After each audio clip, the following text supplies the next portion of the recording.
बच्चे को आंगनबाड़ी छोड़ने आ रही हूँ। तुम्हारी बच्ची कितने साल की है?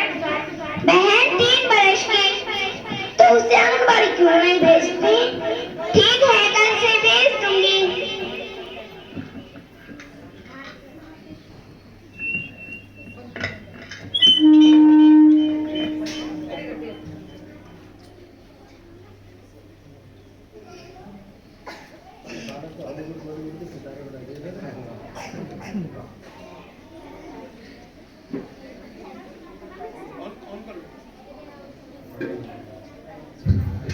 देखिए 6 वर्ष के बच्चे का एडमिशन पहली क्लास में और 3 बच्चे का एडमिशन आंगनबाड़ी में।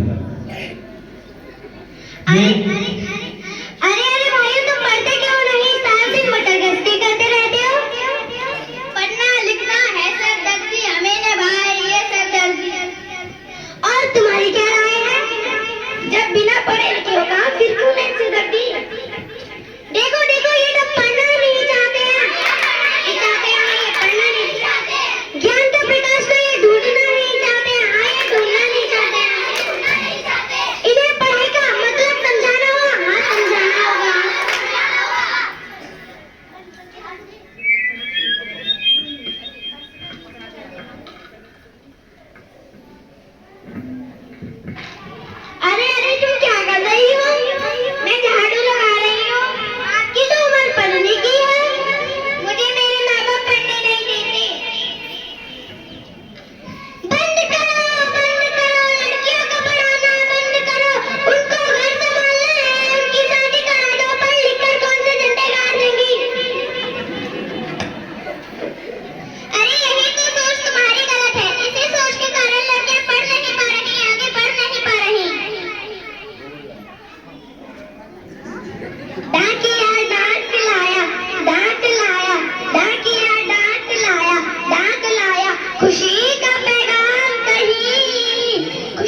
अरे तो